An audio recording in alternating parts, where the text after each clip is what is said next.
Salut les disciples de la boxe, c'est Jean-Charles, j'espère que vous êtes en forme. Aujourd'hui, c'est une vidéo un petit peu bourbier. Je vais vous classer les 12 meilleurs boxeurs du monde. Et je vois déjà venir les messages qui vont me dire « Mais pourquoi t'as pas mis tel boxeur? Mais moi j'aurais jamais mis celui-ci. » Du calme. Je n'ai pas mis les 12 meilleurs boxeurs de tous les temps. Tout simplement parce que, selon moi, c'est impossible. C'est impossible de mettre les 12 meilleurs boxeurs de tous les temps. Tout simplement parce que la boxe est un sport. Et comme tout sport, il a beaucoup trop évolué au fil des années. Si tu compares Henry Armstrong, qui boxait dans les années 30-40, à Saúl Canelo Alvarez, qui boxe dans les années 2010-2020, la boxe a beaucoup trop changé. Si tu dois comparer les adversaires qu'ils vont affronter, si tu dois comparer leur méthode d'entraînement, si tu dois comparer la manière de manger, si tu dois comparer la tactique de combat, je sais pas, ne serait-ce que les performances physiques, ça a beaucoup trop évolué, ça a beaucoup trop changé. Alors oui, on a la même discipline, mais pour moi, on est presque dans un sport différent finalement, après tant d'années d'évolution du sport. Donc c'est pour ça que j'ai préféré me limiter aux 60-70 dernières années, parce que je trouve que ça reste encore comparable, même si il y a quand même des points qui sont compliqués à mettre sur une même échelle de valeur, mais c'est pas grave, je me suis dit, vas-y, on va quand même prendre une assez grande fourchette chronologique pour que ça reste quand même assez plaisant, tu vois, on va comparer un petit peu différents boxeurs de différentes époques. Après, je tiens à vous dire que le classement du 12e au 1er, c'est assez, pas aléatoire, mais c'est approximatif, voilà. C'est selon les goûts et les couleurs de chacun, tu vois, tu pourras me dire, oui, celui que tu as mis en 12e, je l'aurais mis un peu plus haut. Ça peut s'entendre. Là, il y aura débat dans les commentaires. Mais les 12 noms que j'ai sélectionnés, pour moi, c'est clairement les meilleurs boxeurs. Et si tu as envie, justement, d'aller en étudier un ou deux parce que tu les connais pas trop, ben franchement, si je l'ai cité dans cette vidéo et que tu le connais pas suffisamment, que tu connais pas suffisamment sa carrière, c'est le moment de te pencher dessus si tu veux approfondir tes connaissances en termes de boxe anglaise. Parce que c'est vraiment des gars qui sont calibrés pour être des légendes de ce sport. Après, légende, je sais que c'est un terme qu'on utilise un petit peu à tout va, mais disons que là, on est dans les légendes, et que quand tu remontes encore, c'est la mythologie de la boxe. Voilà, quand tu remontes au-delà de 70 ans. Voilà, là, on est dans la mythologie de la boxe. Et ils sont tout aussi importants, parce que sans la mythologie, on ne construit pas l'ère moderne. C'est très important de connaître son passé. On est donc parti pour la présentation. Je vais essayer de faire vite pour présenter chaque boxeur, pour pas que la vidéo soit trop longue. C'est parti. Qui sont les 12 meilleurs boxeurs du monde? En 12e position, Mike Tyson. Avec un palmarès de 50 victoires, 44 remportées par KO, 6 défaites, 5 concédées par KO. Il est américain et né le 30 juin 1966 à New York, et c'est en 1986 qu'il devient champion du monde. À 20 ans, il est le plus jeune de l'histoire. Pour des combats avec titre en jeu, il a un record de 12 victoires, 10 remportées par KO et 4 défaites. Son dernier combat était en 2005. Il finira par une défaite par KO contre Kevin McBird après 20 ans de carrière. Pour les distinctions et prix, le magazine Ring l'a élu Prospect, donc espoir de l'année en 1985. Il a été aussi élu 2 fois boxeur de l'année en 1986 et en 1988.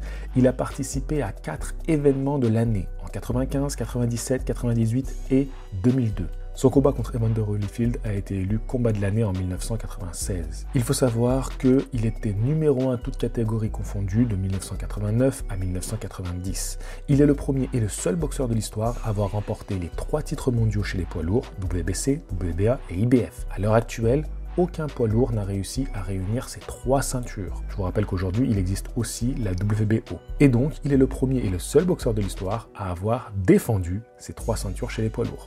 Mike Tyson est une étoile filante de la boxe que beaucoup ne placeraient pas dans un top des meilleurs boxeurs. Mais on ne peut pas ignorer combien Tyson est aujourd'hui le symbole même du boxeur agressif et puissant. Il est l'image incarnée du boxeur sauvage pour les ignorants fascinés par la violence.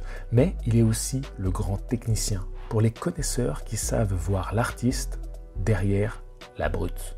En 11e position, j'ai choisi Joe Frazier. Avec un palmarès de 32 victoires, 27 remportées par KO, 4 défaites, 3 concédées par KO. Il est américain, né le 12 janvier 1944 à Beaufort. C'est en 1968, à 24 ans, qu'il deviendra champion du monde des poids lourds. Il a gagné 10 combats pour un titre, 8 par KO, 2 combats qu'il va perdre par KO. Il faut noter que les 4 défaites de la carrière de Joe sont contre 2 boxeurs qui vont être dans ce classement. Son dernier combat est en 1981, il finira par un match nul contre Floyd Cummings. Il s'arrête après 16 ans de carrière. Pour les distinctions et prix, le magazine Ring l'a élu boxeur de l'année à 3 reprises, en 67, 70, 71. Il a participé à 4 combats de l'année, contre Jerry Curry en 69, contre Mohamed Ali en 71, contre George Foreman en 73, le 3e combat contre Mohamed Ali en 1975. Il faut savoir qu'il a été nommé 8e meilleur poids lourd de tous les temps par Ring en 98. Frazier a régné 5 ans, sûrement dans le plus bel ère des poids lourds, mais il n'a jamais pu rebondir après sa défaite contre George Foreman, c'est pourquoi je ne peux pas le mettre plus haut dans ce classement. En 10e position, George Foreman, avec un palmarès de 76 victoires, 68 remportées par KO, 5 défaites, une seule concédée par KO, contre Mohamed Ali, vous le savez bien. Il est américain, né le 10 janvier 1949 à Marshall. C'est en 1973, à 24 ans, qu'il devient champion des poids lourds en battant Joe Frazier par KO. George Foreman a un record lors de combats avec titre en jeu de 5 victoires, 4 remportées par KO et 2 défaites. Il est devenu le boxeur le plus âgé à remporter le championnat du monde des poids lourds en mettant KO Michael Moorer le 5 novembre 1994. Il est aussi d'ailleurs le plus vieux boxeur poids lourd à avoir gardé ses titres. Son dernier combat est en 1997, il finira sur une défaite au point contre Shannon Briggs après 29 ans de carrière, dans lequel il faut compter ses 10 ans d'absence de 77 à 87. Pour les titres et distinctions, le magazine Ring l'a élu boxeur de l'année à 2 reprises, en 73 et en 76.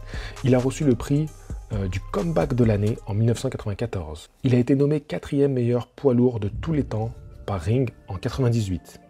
Nommé aussi 9e meilleur boxeur de tous les temps par Ring en 2003. En 9e position, j'ai choisi Thomas Hearns, avec un palmarès de 61 victoires, 48 remportées par KO, 5 défaites, 4 concédées par KO et un match nul. Il est américain, né le 18 octobre 1958 à Memphis. C'est en 1980, à 21 ans, qu'il devient champion WBA des poids Walter. Hearns est devenu le premier combattant de l'histoire à remporter des titres mondiaux dans 5 catégories de poids. Il a un record lors de combats avec titre en jeu de 14 victoires, 9 remportées par KO, 4 défaites et un match nul. En 2006, il va faire son dernier combat qui se finira sur une victoire par KO contre Shannon Lundberg. Il s'arrête après 19 ans de carrière. Pour les distinctions et prix, le magazine Ring l'a élu boxeur de l'année à 2 reprises, en 1980 et en 1984. Il a aussi participé à 2 combats de l'année, contre Ray Leonard en 1981 et contre Marvin Hagler en 1985. Il est nommé le meilleur poids super welter de tous les temps par The Ring en 1994. En 8e position, Marvin Hagler, avec un palmarès de 62 victoires, 52 remporté par KO, 3 défaites, il n'a jamais été arrêté avant la limite et 2 matchs nuls. Il est américain, né le 23 mai 1954 à Newark, pas New York, Newark. C'est en 1980, à 26 ans, qu'il devient champion WBC et WBA des poids moyens contre Alan Minter chez lui en Angleterre. Il a un record dans des combats avec titre en jeu de 13 victoires, 12 remportés par KO, une défaite et un match nul. Le règne de Hagler en tant que champion des poids moyens a été désigné comme le 7e plus grand règne de tous les temps. Il faut savoir que Hagler a régné du moment où il a pris son titre de champion du monde jusqu'à son dernier combat qui était en 1987. Son dernier combat s'est fini par une défaite au point contre Ray Leonard. Il s'arrête après 13 ans de carrière. Pour les prix et distinctions, le magazine Ring l'a élu boxeur de l'année 2 fois, en 83 et en 85. Il a participé 2 fois à des combats de l'année, contre Thomas Hearns en 85 et contre Ray Leonard en 87. Il est nommé 4e meilleur poids moyen de tous les temps par Ring en 2004. En 90, Boxing Illustrated l'a élu combattant des années 80. En 7e position, Evander Holyfield, avec un palmarès de 44 victoires, 29 remportées par KO, 10 défaites, seulement 2 concédées par KO et 2 matchs nuls. Il est américain, né le 19 octobre 1962 à Atmore. C'est en 1986, à 23 ans, qu'il devient champion WBA des poids lourds légers. Il a été champion dans 2 catégories de poids Et il a un record lors de combats avec titre en jeu de 16 victoires, 9 remportés par KO, 7 défaites et 2 matchs nuls. Son dernier combat était en 2011. Il se terminera sur une victoire par KO contre Brian Nielsen. Il s'arrête après 27 ans de carrière. Pour les prix et distinctions, le magazine Ring l'a élu boxeur de l'année à 3 reprises, en 87, en 96 et en 97. Il faut savoir que son combat contre Mohamed Kawi a été élu meilleur combat des lourds légers de la décennie 80. Mais il a aussi le meilleur combat poids lourd de la décennie 80 lors de son combat contre Michael Dox.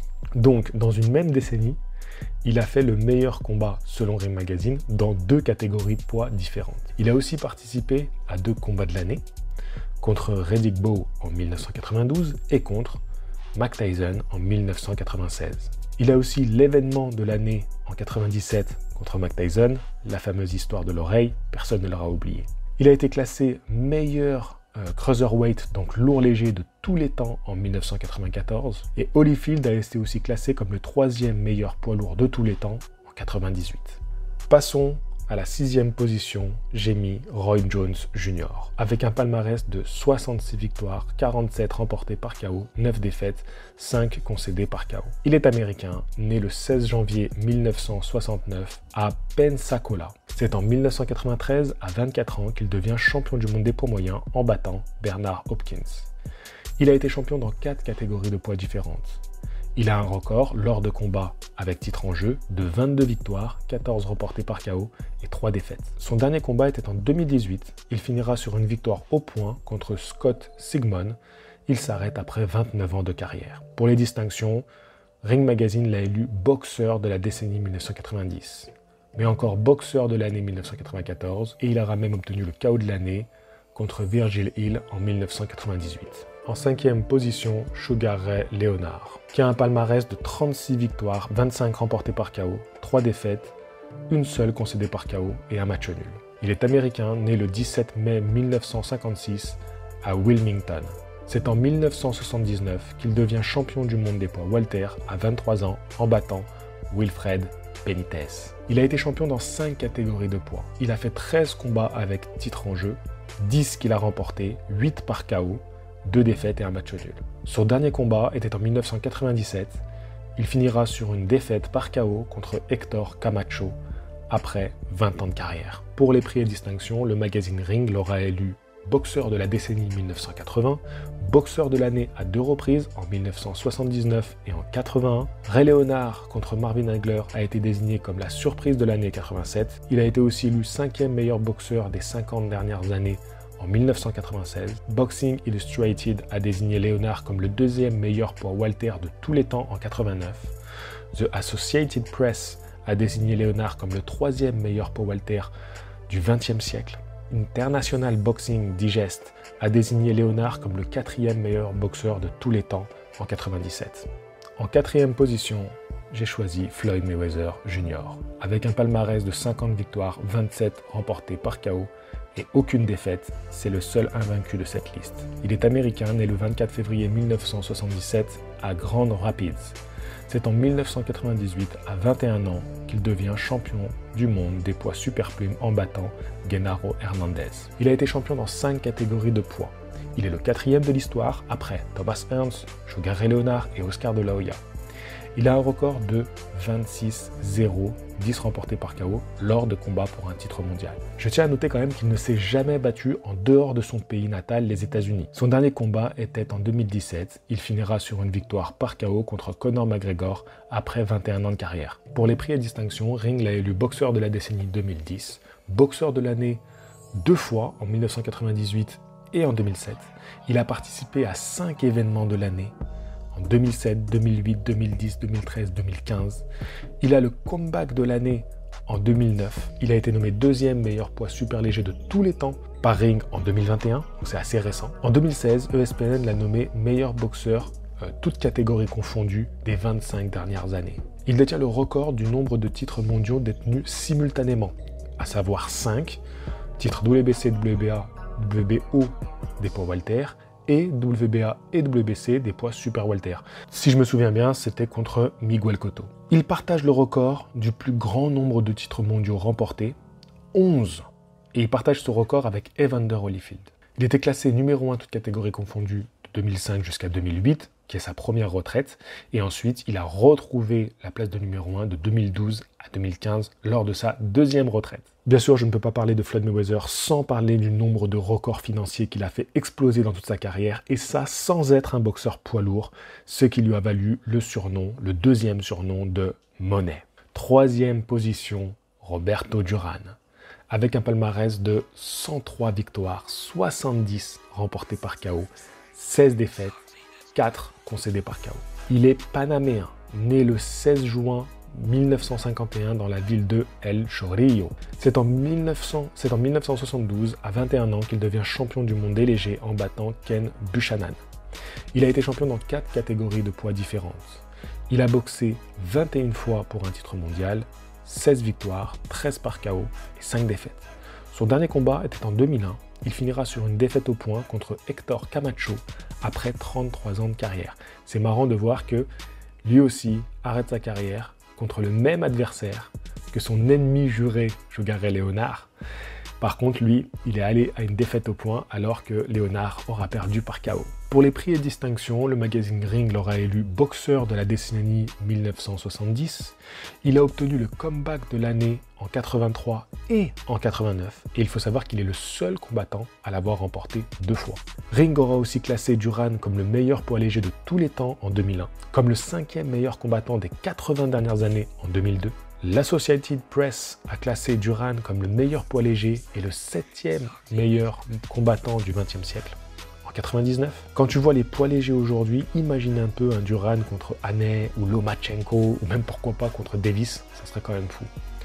En deuxième position, Manny Pacquiao, avec un palmarès de 62 victoires, 39 remportées par KO, 8 défaites, 3 concédées par KO et 2 matchs nuls. Le Philippin est né le 17 décembre 1978 à Bukidnon. En 1998, à 19 ans, il devient champion des poids mouches en battant Chachai Sasakul. Il a été champion dans 6 catégories différentes. Il a un record dans les combats pour un titre mondial de 17 victoires, 8 remportées par KO, 5 défaites et 2 matchs nuls. Son dernier combat était en 2021. Il finira sur une défaite au point contre Yordenis Ugas après 26 ans de carrière. Pour les prix et distinctions, le magazine Ring l'a désigné boxeur de la décennie 2000. Il a été élu 3 fois boxeur de l'année, 2006, 2008, 2009. Il a obtenu le KO de l'année contre Ricky Hatton en 2009. Il participe à 3 événements de l'année en 2010, 2011 et 2015. En 2011, Pacquiao est entré dans le livre des records pour avoir le plus de titres dans des divisions différentes de poids. Donc je crois qu'ils ont noté 10 titres mondiaux dans 8 divisions de poids différentes. Alors bien sûr, on sait que nous qui suivons la boxe, il n'a pas été vraiment champion du monde dans autant de divisions. Mais pour le livre des records, ils ont un peu tout mis, c'est un peu un fourre-tout. Et franchement, je ne sais pas si un jour quelqu'un pourra battre ça. C'est quand même assez exceptionnel. En 2016, il a été nommé 2e plus grand boxeur, toutes catégories confondues des 25 dernières années, par ESPN.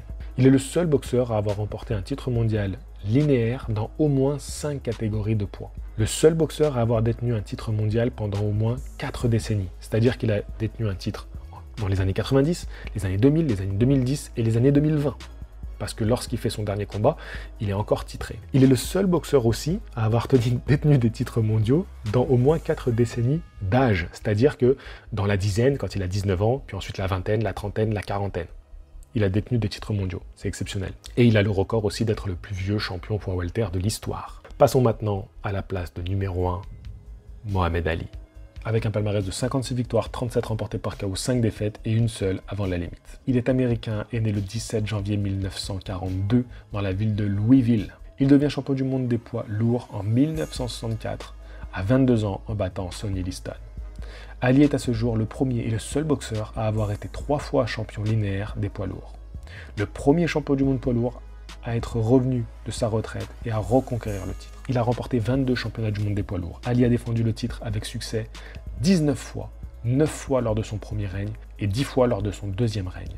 Son dernier combat était en 1981. Il finira par une défaite au point contre Trevor Berbick. Pour les prix et distinctions, Ring Magazine l'a élu boxeur de la décennie 1960. Il a été élu 6 fois boxeur de l'année. Je vous répète les gars, 6 fois boxeur de l'année. En 63, 66, 72, 74, 75, 78. C'est exceptionnel. Parmi les nombreuses distinctions qu'il a eues, il y en a trop pour que je vous cite tout, on peut quand même noter athlète du siècle par le magazine GQ en 98, personnalité sportive du siècle par la BBC en 99, sportif du siècle par Sport Illustrated en 1999. Il a été décoré de la médaille présidentielle de la liberté par le président américain George W. Bush en 2005. Rien que ça. Entre nous, pour ne pas mettre Mohamed Ali sur le trône de la boxe anglaise, il faut être d'une grande mauvaise foi. J'espère que cette vidéo vous aura plu. Elle a été très compliquée à faire.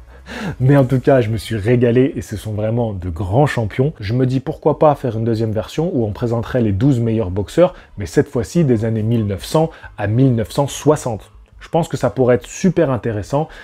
Et qui de mieux pour cet exercice que notre cher Vincent, l'encyclopédie de la boxe.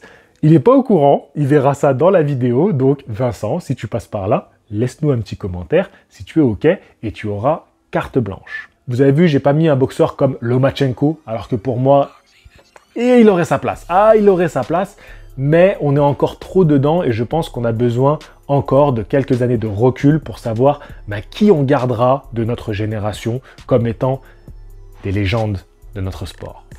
Sur ce, je vous dis à la prochaine. N'hésitez pas à rejoindre cette chaîne pour minimum 2 € par mois ou faire un petit don sur Utip, ça m'aidera énormément à continuer mon travail. Vous avez aussi la chaîne secondaire, les podcasts de Box Attitude ou encore Hippo Attitude, une chaîne où je parle du manga Hippo. Je vous dis à la prochaine. Fighting!